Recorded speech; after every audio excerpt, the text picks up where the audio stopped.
எல்லாருக்கும் வணக்கம். இந்தியாவுல தொடர்ந்து அனைத்து மாநிலத்திலும் பார்த்தோம்னா, இந்த ஓட்டு திருட்டு வந்து நடைபெற்று தான் இருக்கு. இதுக்கு மூல காரணம் யாருன்னு பார்த்தோம்னா, நம்ம இந்திய கவர்மெண்ட்டும் அதே போல இருக்கக்கூடிய தேர்தல் ஆணையம் தான் காரணமே. ஹரியானாவில் கிட்டத்தட்ட 25,00,000 போலி ஓட்டடிய உருவாக்கி, அந்த மாநிலத்துல பிஜேபி கட்சிக்காரங்க இப்போ வந்து வின் பண்ணியிருக்காங்க. இது உண்மையெல்லாம் பார்த்தீங்கன்னா, காங்கிரஸ் கட்சியோட நம்ம ராகுல் காந்தி வந்து வெளியே கொண்டு வந்திருக்காரு.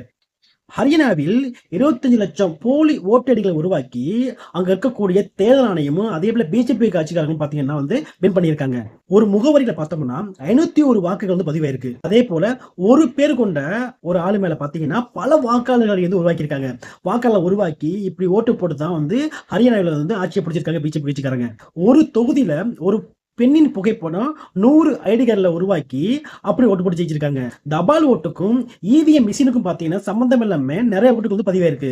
இதெல்லாம் விட ஒரு பெரிய விஷயம் என்ன பார்த்தோம்னா, பிரேசில் மாரல் அழகி அவங்க பேர்ல 22 வாக்குகள் வந்து பதிவாயிருக்கு. கிட்டத்தட்ட பார்த்தீங்கன்னா 10 தொகுதியில இவங்க ஓட்டு போட்ட மாதிரி வந்து பதிவாயிருக்கு. ஏற்கனவே இந்த ஓட்டு திருட்டு பார்த்தோம்னா கர்நாடகா, மத்திய பிரதேசம், சத்தீஸ்கர், மகாராஷ்டிரா போன்ற மாநிலத்தில் நடந்துச்சு.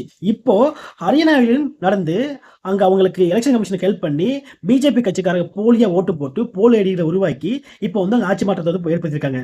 இந்த ஓட்டு திருட்டு நடக்காம இருந்தா கண்டிப்பா காங்கிரஸ் வந்து ஆட்சியை பிடிச்சிருப்பாங்க. இந்திய முழுவதும் சொல்ல போனா இந்த எலெக்ஷன் கமிஷனும் பிஜேபி கட்சிக்காரங்க சேர்ந்துகிட்டு பண்ற வேலையில இப்ப என்ன ஆகுதுன்னா ஆட்சி மாற்றம் ஏற்படுது.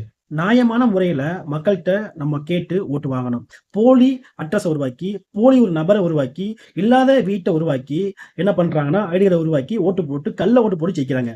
இந்த எல்லாத்துக்கும் பாத்தீங்கன்னா 100% ஆதாரம் எங்ககிட்ட இருக்கு அப்படின்னு சொல்லி பொது மீடியாவில் காங்கிரஸ் கட்சியை சேர்ந்த ராகுல் காந்தி வந்து நிரூபணம் பண்ணியிருக்காரு.